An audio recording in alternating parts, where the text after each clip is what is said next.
All right, Pale Pink Ink, episode 10, I'm pretty sure. All right, we're going to actually read from this journal this time. Andy said number 3 will come before I leave. I really fucking hope that's true. I didn't do anything remarkable in Sydney today, just used Wi-Fi. I'm sad that the whales don't seem to be in the cards for me, but I've seen their, tails or something from really far away, so thank you for that I at least have that. I didn't get anywhere near enough sleep last night, and tonight we lose an hour. Sigh. I hope I have a good time with number 4. I'm proud of myself for not spending a ton of money. I haven't bought any souvenirs so far. Pretty great. And minimal money on snacks and stuff on the ship too. I'm so glad that I have the project of working on my book to keep me busy. Okay, I think that's it for now. What is going on down here? It says start here. Blank told his brother how I'm a snuggler, or number 4, we're calling him number 4.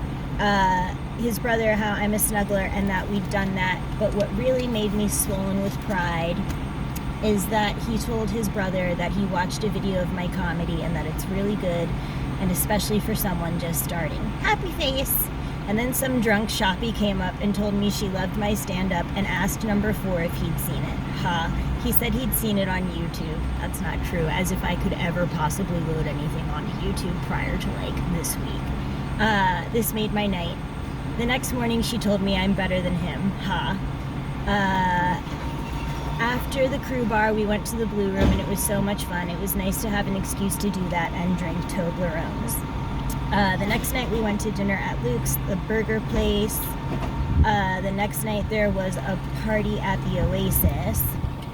I got nice and drunk and had a good conversation with number 4 about soulmates and shared Liz Gilbert's definition and said one might say he was a soulmate for helping me with my comedy. He liked that definition and made a toast and called me soulmate. That made my heart happy. I had a nice time goofing off with several people, and it rained and I looked like a drowned rat and left with this guest entertainer, a singer named, he's never going to see this, Joe, a Kiwi. I told him I like his face and that I'd noticed him earlier. He said he liked my eyes and my boobs. Ha ha. I really did look like a drowned rat. We left together. We borrowed a condom from a dancer and used it twice. Wow, nice. He thought I was super hot and loved snuggling. He fingered me a ton. Why am I reading this out loud? Where did I leave off? He fingered me a ton, which was nice, and seems to think I'm pretty cool. After we fucked the second time, we couldn't find the condom. We went digging for it and looked all over the bed and stuff. Baffling. It fell into the toilet yesterday afternoon and I had to fish it out. Ha! It must have been pretty fucking far up. I'll have to let him know. The night ended around 4 when his brother came back to the room and wanted it so he could fuck a shoppy. Hilarious. We had some banter as I laid there naked and we did that Maldives thing I learned in Mexico a few times. So fucking funny. Can we read a little bit more?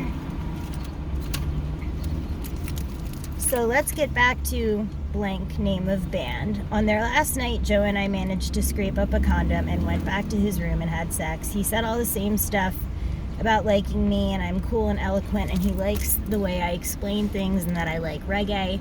We sang some Bob Marley. We were both drunk. After sex, he kind of snapped, said he was going to go hang out with his boys. It's his last night and he could have fucked a lot more girls, and last night we didn't have sex. I was kind of taken aback that he was suddenly being a dick. I was turned off and disappointed in him, but not upset. I think he was expecting to get more of a rise out of me, so he said he was going to have a smoke, but he didn't come back. I drifted off to sleep. I peed before that and saw he'd left his condom in the sink, so I tucked it into the pocket of his jeans. Ha! Turns out they were his brothers, but whatever. He came back in at no idea what time. I'd been asleep. He was amazed that I hadn't left. He thought I would have gotten mad and left, and was really surprised. I pointed out that I didn't really have anywhere else to go, considering my room was occupied by my roommate and his brother. I said I wasn't going to disrupt my sleep, leave myself stranded, and be all, I showed him, haha.